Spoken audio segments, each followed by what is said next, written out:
Caro Giulio, Prima di tutto, sì, come si chiama? Bluesound Node Icon, giusto? No? Perché Giusto? mi impiccio, Giusto. faccio il copia e incolla con... non solo, ma anche perché ve ne sarete accorti, spesso e volentieri cominciamo i teaser o i video e ci scordiamo di dire cosa stiamo recensendo, quindi Sì. ancora più grave. E me lo scordo più spesso io di te, devo dire. No, beh, questo è vero, questo è vero. Allora, che cos'è questo, Giulio? Allora, questo è il prodotto di punta, top di gamma della Bluesound. Bluesound che è sul mercato da ormai diversi anni.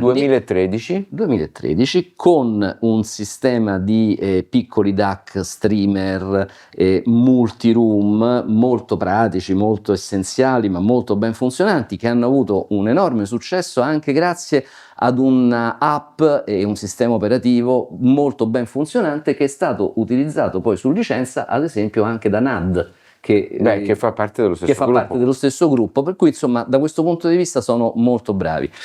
I prodotti che hanno fatto sinora sono dei prodotti destinati ad un mercato entry level fondamentalmente, quindi senza grandi pretese Esatto. audiofile.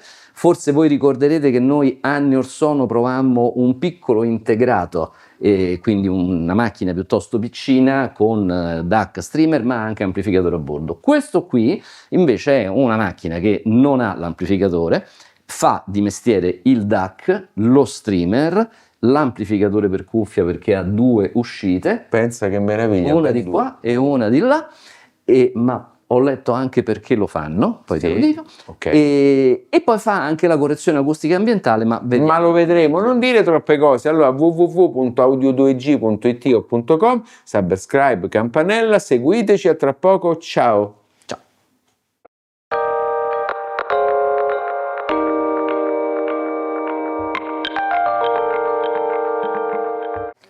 Ciao. Così questo... Preso appunti, Ho preso appunti, sì. Preso appunti. Ho preso parecchi appunti perché qui ci sono tante cose da dire.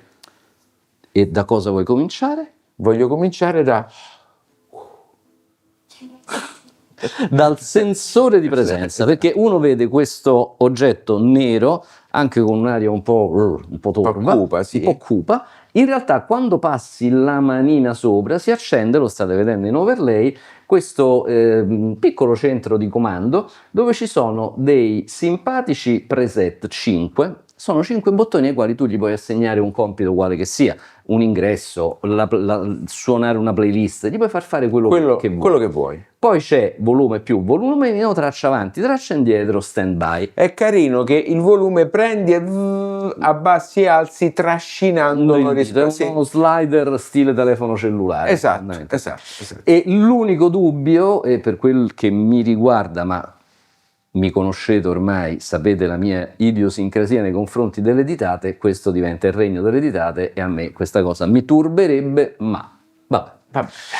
Per un'utilizzazione di tipo desktop, Sì.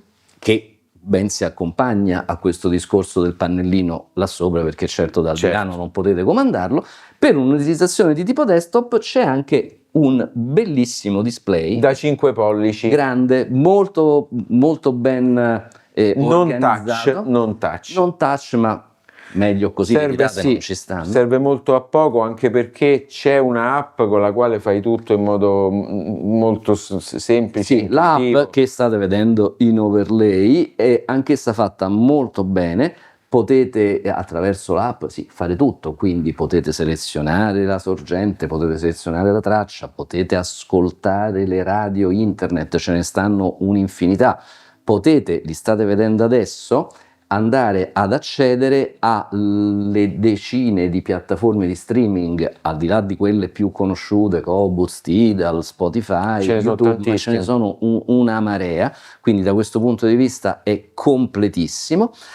Potete anche accedere ad una eventuale libreria locale, ma attenzione, e la macchina non è compatibile con il protocollo UPnP, quindi seguitemi, se voi volete fargli leggere e poi suonare dei file locali, gli dovete dare il path, cioè il percorso di un disco rigido, di un computer o di un NAS che sta in rete. Quindi non la macchina non è in grado di leggere il contenuto di un server multimediale che serve i suoi contenuti secondo il protocollo UPnP. Questa per me, che sono tanto affezionato a quel modo di procedere, è un po' una pecca, però probabilmente per tanti altri no, perché immagino che questa macchina poi venga utilizzata con le piattaforme di streaming. Ma anche perché, bravo, oramai quella è più una cosa che serve se hai dei NAS in rete. Sì. Quindi, siccome l'utilizzo dei NAS, grazie al fatto che ci sono sempre più servizi online, è visto un po' come una cosa ridondante. Ma sì, perché poi adesso, proprio diciamocela tutta, cioè qui dentro noi abbiamo 3 NAS con una quantità cospicua, ci saranno circa 5.000 album caricati sopra, tutti album che si trovano perfettamente su Qobuz, su Tidal. Quindi io, come dire, li tengo accesi come fosse il sacro fuoco di Olimpia, ma se corna facendo, se si rompessero, io potrei tranquillamente farne a meno. Non ha l'UPnP, ma ha l'AirPlay 2. È compatibile AirPlay 2. Cosa che il nostro amico WIM Ultra non è non sa fare. né WIM Ultra né WIM Ultra Amp, per cui è compatibile UPnP il WIM, ma non è compatibile AirPlay 2. Quindi questi io poi credo che siano discorsi a livello di licensing, di licensing, sì, di licensing, sicuramente di licensing. DSD però è in grado di farlo. DSD 256 ma come lo fa? Lo fa attraverso un chipset ESS 9039Q2M doppio, e qui apriamo la parentesi e il capitolo sulla personalizzazione un po', non voglio dire high-end, ma audiofila della macchina, perché è una macchina dual mono ed è una macchina che ha uscite XLR e RCA, è bilanciata e ha un chip per ogni canale, che è la stessa cosa che avevamo visto anche nel DAC preciso. Sì. Il DAC preciso aveva due 9038, però questa invece ha i 9039 che sono ancora più moderni, quindi mi piace di più, lo sai? Quindi questa cosa qua è un'implementazione effettivamente molto raffinata, che appunto ci fa capire come Bluesound abbia un po' spostato l'accento dal prodotto consumer entry level a un prodotto più maturo, più, se vogliamo, compatibile con l'approccio dell'audiofilo che va richiedendo prestazioni ma del elevate. resto in un ambiente che possiamo immaginare fatto da più device Bluesound, il televisore ha bisogno di relativamente poca qualità, magari la stanza dei ragazzi, questo è più un prodotto da soggiorno e quindi da ascolto riflessivo piuttosto che... Dimmi. Ma in quest'ottica da soggiorno, sì, avendo l'ingresso HDMI ARC, quindi quello per collegarlo al televisore, sì, ho letto in rete un commento di qualcuno che diceva: è la mia macchina ideale perché io, avendo i bambini piccoli, la sera assieme a mia moglie ci possiamo guardare un bel film sfruttando le 2 uscite cuffie. E infatti ti stavo per chiedere, tu che sai perché ce ne sono 2, diccelo. Perché uno intanto trova moglie, prima cosa. Con la seconda uscita cuffia? No, vabbè, certo, uno può andare al bar e magari trova... Insomma, ma lo sai che io a casa ho la doppia uscita cuffia, magari trovi insomma un partner che apprezza queste cose, però tu la sera puoi trascorrere una meravigliosa serata guardandoti un film HDMI ARC, ognuno con la sua cuffia. No, in effetti è sensato, perché se ci pensi però uno a destra e uno a sinistra è fatto per 2 persone, no? Certo. Quindi al di là insomma di questa utilizzazione in coppia con la doppia cuffia, dobbiamo parlare del Dirac, della questione Dirac. Questa è una questione molto importante. Che diciamo, ha mosso il tuo interesse. Allora, ha mosso il mio interesse. Voi sapete che io sono un cultore della correzione acustica ambientale fatta in elettronica, fatta digitalmente. Dirac è una piattaforma che probabilmente tutti voi conoscete per aver visto il nostro video su quale prodotto era Dirac compatibile, l'Arcam, ma anche per il dotto articolo sul Dirac da te scritto sul sito. Bravo. Mi piace perché mi legge, mi piace, non mi conoscete piace. Abbiamo- Dirac male, perché non leggete gli scritti di Giancarlo Valletto. Bravo. Ora che succede? Dirac è un programma, una suite di software molto semplice da utilizzare mediante i quali si riesce appunto a fare la correzione acustica ambientale. Per utilizzarlo c'è necessità di un microfono calibrato possibilmente e di un apparecchio che sia in grado di gestire questa applicazione. Questo Bluesound Node Icon è in grado di farlo. Sulla confezione c'è scritto Dirac compatible bla bla bla, però mannaggia la miseria, c'è necessità di acquistare un kit che costa relativamente poco. Io adesso ho visto il prezzo americano, mi sembra che sono $38, qualcosa Non lo so del genere. quanto costa Insomma, in una Italia. cifra piuttosto bassa, però ecco, estratto dalla scatola, out of the box, come dicono gli anglosassoni, non potete utilizzare Dirac perché vi mancherebbero questi pezzettini, una licenza software e un microfono. C'è un QR code all'interno della scatola che vi dà le istruzioni su come fare, how to. Io vi consiglio, e ovviamente anche Giulio, vi consigliamo caldamente di comprare la licenza e il microfono, perché la differenza è sostanziale, soprattutto con ambienti non come questi che sono fatti apposta, Esatto. con bla bla bla, ma in un ambiente domestico dove le casse non le puoi mettere esattamente dove vuoi, dove magari c'è il sub, e questo c'ha un'uscita sub che il Dirac vede separatamente rispetto all'uscita left e right, molto molto importante, e quindi vi ottimizza al meglio l'ambiente rispetto alle casse e all'amplificatore che avete. Quindi ve lo consigliamo molto caldamente, e sinceramente io fossi stato in Bluesound, l'avrei fatto costare 50 euro di più e avrei incluso Sì, nella per questo confezione. io dicevo inizialmente mannaggia, perché secondo me se con un piccolo aggravio economico, secondo me era più completo come kit e insomma c'era tutto il necessario. Francamente il fatto di dover procrastinare l'acquisto, insomma, questa è una cosa che non mi è piaciuta, onestamente. No, tra l'altro monta un quad-core Cortex potente come processore proprio per gestire il Dirac, quindi Sì. è un peccato, È un peccato, che poi sì. non ce lo fai girare, no? Tu mi dicevi che ci sono anche scaricabili delle curve? Ci sono anche scaricabili delle curve dal sito Bluesound, scusate, delle curve che Dirac ha fatto apposta per questo, e che poi molto molto facilmente, perché Dirac si usa con PC o Mac, si scarica l'applicativo, si collega il microfono, il computer vede questo e fa automaticamente la misura in pochissimi minuti. Avete 2 minuti, 1 minuto, Sì, una cosa sì, del sì. genere. No, veramente è anche molto divertente, e tra l'altro è anche molto gratificante perché tu fai questa procedura e obiettivamente si sente sì. molto meglio. Quindi, vabbè, un piccolo, diciamo, peccato di questo. Peccato, sì. Allora, questo ha anche un ingresso RCA, Sì. e ha un bel chip di conversione da analogico a digitale, perché ricordiamoci che un ingresso analogico va convertito per forza in digitale per essere dato in pasto. Ha uscita USB, quindi si può anche mettere un DAC esterno, ma col DAC esterno il Dirac ovviamente non funziona, perché rimane tutto nel dominio del digitale. Invece il Dirac ha bisogno che ci sia una conversione da digitale a analogico per applicare la curva. Sono stato bravo? Molto. Un applauso. Va bene. Allora, siamo a posto? 1, 2, 3. Sono pronto. Ok. Sono pronto? Ciao, a tra poco, ciao. Giulio, vienimi qui. Ti vengo lì. Vienimi qui. Perché abbiamo detto...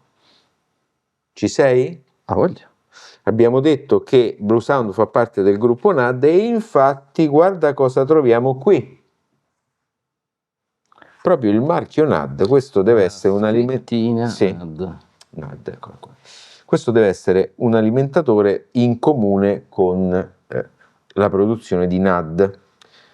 Questo entra a 220 qui attraverso questi due cavi che finiscono direttamente sul cavotto, così l'ho soprannominato io. Ah, non la IEC, ma quello fatto a Esatto, 8. a 8, e finiscono qui e poi alimentano il prodotto. Adaptatorino switching, carino. Esatto, e questo ha le tensioni di uscita per l'analogico e per il digitale, ovviamente completamente separati. Quello che mi ha colpito è che questo alimentatore è avvolto in questo pacchetto. Esatto. Chissà che diavolo è. Questo serve per isolarlo perché qui ci sono tensioni alte, no? Sì. Quindi tu così lo isoli completamente dal resto del mondo, del circuito. Però non a fini, diciamo, di interferenze elettromagnetiche. No, solamente a fini terapeutici, perché sennò te becchi la corrente. Te becchi la corrente, esatto. Ecco, vabbè, questo diciamo, è un plasticotto fondamentalmente. Esattamente, esatto. Va bene, quindi veniamo alla parte, diciamo, più di ciccia dell'apparecchio. Esatto, questo è l'ingresso dell'alimentazione che noi ovviamente abbiamo staccato per farvi vedere questo bellissimo circuito stampato che invece è Bluesound. Ecco. Allora qui abbiamo un trittico di chip ESS 1, 2 e 3. Ok. Questi due fanno la conversione, come abbiamo detto, in modalità mono, e questo invece fa la conversione da analogico a digitale. Ok? Questi sono i due operazionali che fanno la sezione di preamplificazione, sono collegati attraverso questo cavo alle uscite XLR e poi di conseguenza all'uscita RCA, e hanno, come vediamo, un sistema di filtraggio e stabilizzazione dedicato solo a loro, quindi è sicuramente una cura nel dettaglio. Ci sono i famosi condensatori Vima Rossi, come potete vedere, che sono dedicati esclusivamente alle uscite analogiche. Questo invece è qualcosa che a te piace moltissimo, Giulio. Che cos'è questo? Suppongo che sia il modulino Bluetooth. Bravissimo, esatto, modulo Bluetooth. Ok. L'antenna del Bluetooth è contenuta dietro al display. Quindi questa è tutta la parte del display, e dietro c'è contenuta anche l'antenna, che poi si vede forse un pochino in fondo, ma non è semplice da vedere. Ok. Assolutamente no. Questa invece è tutta la parte di gestione del display che sta qui dietro. Eccolo qua. LCD interface. Il processore ARM sta sotto, perché questo è ovviamente un circuito stampato doppia faccia dal punto di vista dei componenti, che sono sistemati sia sul lato A che sul lato B. Dal punto di vista invece del layout dei collegamenti è a 4 strati. Mentre invece queste che sto inquadrando adesso sono le due uscite per le cuffie. Una sta qui su un lato e l'altra sta lì giù sul lato opposto. Esatto, e qui vediamo i due cablaggi separati. Certamente. Che fanno capo a due amplificatori altrettanto separati, e quindi c'è una capacità di pilotaggio superiore, perché altrimenti se metti la seconda cuffia senti un sicuro abbassamento del livello. In questo caso no. Vogliamo far vedere il pannello posteriore semplicemente facendo così? Sì, certo. Tanto. Certo. Io mi posso mettere in quest'altra maniera a favore di scritte. Quindi trigger out per accendere per esempio un finale. Sì. IR in, che è il sensore IR, abbiamo detto che questo ha delle funzioni di apprendimento, non ha il telecomando a corredo ma può apprenderne altri. Poi c'è un USB-C audio in, e questo serve per un disco fisso, bla bla bla. Poi c'ha l'USB-A, che è l'uscita per il DAC. Poi c'ha la LAN, ottico ingresso, ottico uscita, coassiale uscita, sub uscita. E poi questo è l'ingresso analogico left e right e le uscite XLR e RCA per l'audio. Vabbè, semplicissimo, chiarissimo. Ok? Va bene, vogliamo far vedere il coperchio con il suo bravo display a sfioramento, dove non vedremo assolutamente nulla.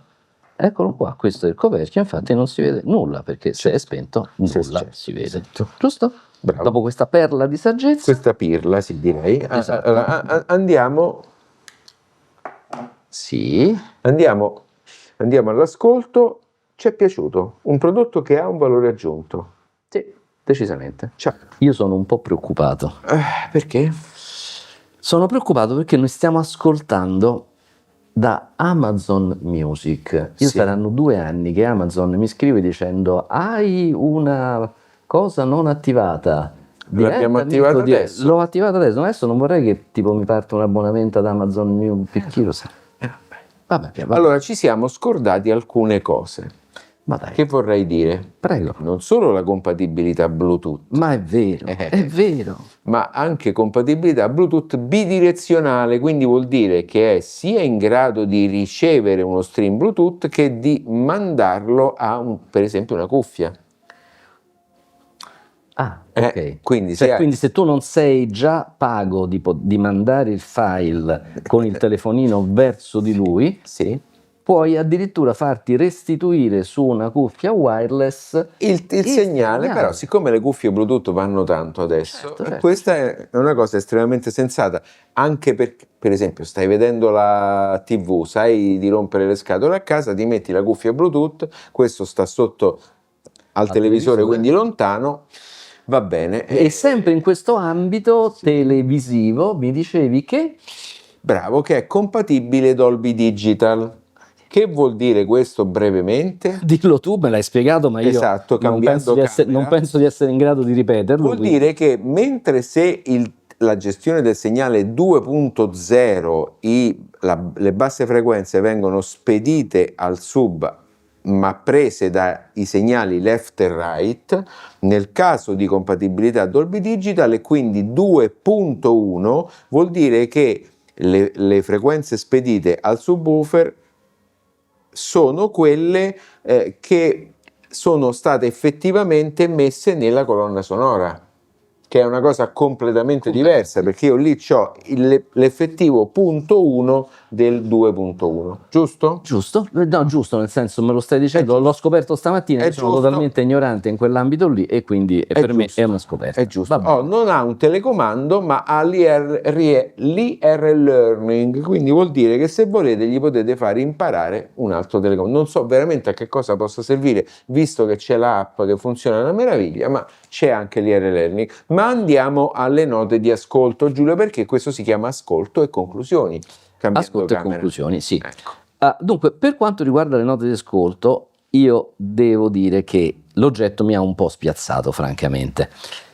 Perché? Perché io questi oggettini, specialmente con questo fattore di forma, questi oggetti che sanno fare tante cose, insomma, li ho sempre classificati come dei prodotti di tipo piuttosto basico e molto comodi da utilizzare, pieni di funzionalità, ma insomma sui quali non mi concentro più che tanto sulla qualità sonica. Ma qua invece insomma parliamo di un oggetto che ha tutt'altra caratura, quindi fondamentalmente con i 1.000 euro, perché costa 1.099 di listino, ma quello è la quotazione anche in rete. Esatto, quindi con il migliaio di euro che devi spendere per entrarne in possesso, però ti stai comprando un eccellente DAC. Certo. Non ti stai comprando uno streamer con un DAC, diciamo, buttato lì per completezza, come abbiamo visto in diversi altri prodotti dignitosissimi, ma che però vengono venduti nell'ordine di 350-400 euro.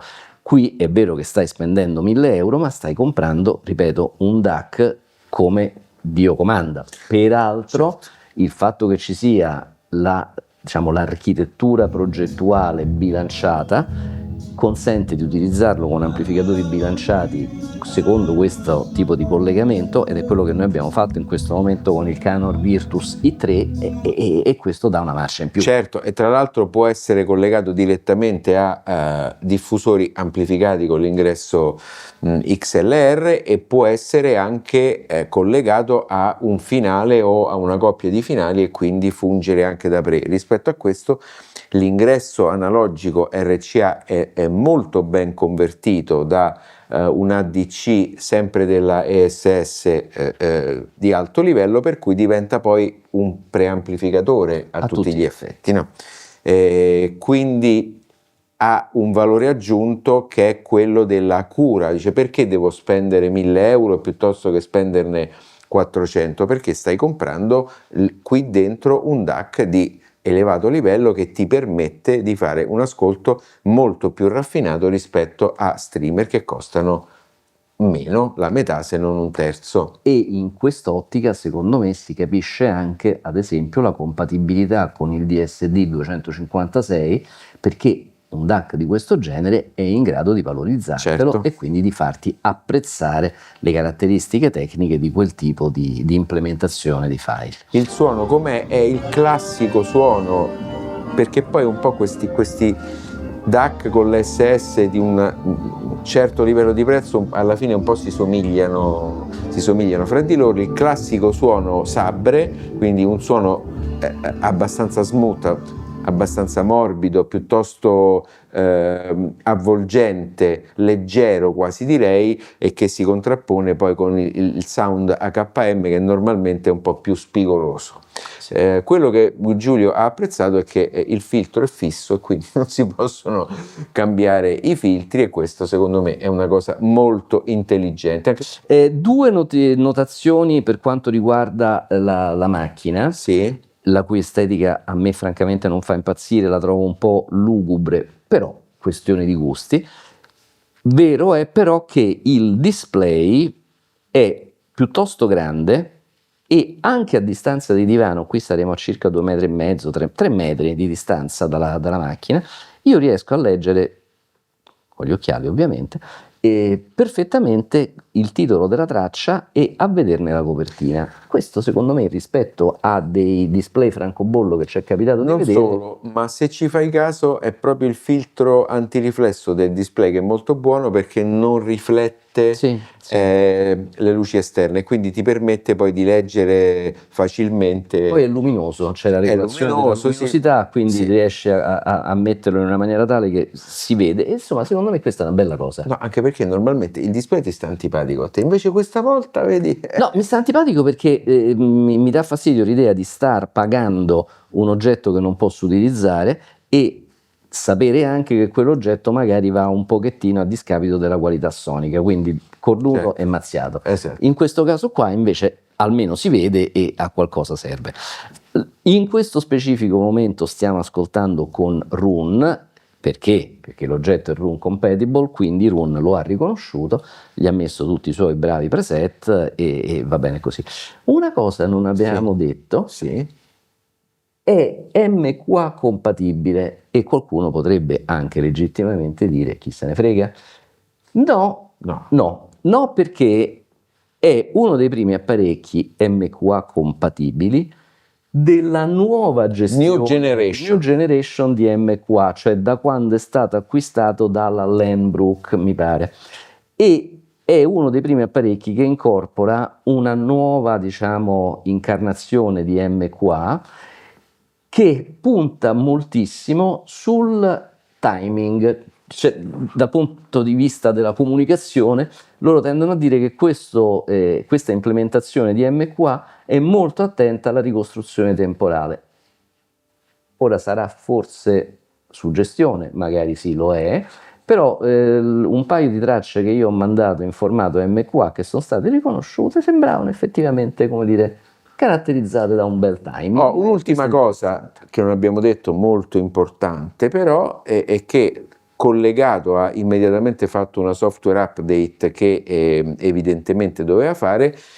L'azienda è un'azienda importante che investe molto in questo tipo di piattaforma, e quindi siamo assolutamente garantisti del fatto che ci saranno sempre aggiornamenti e che la macchina sarà sempre in grado di rispondere ai cambiamenti e alle esigenze del mercato.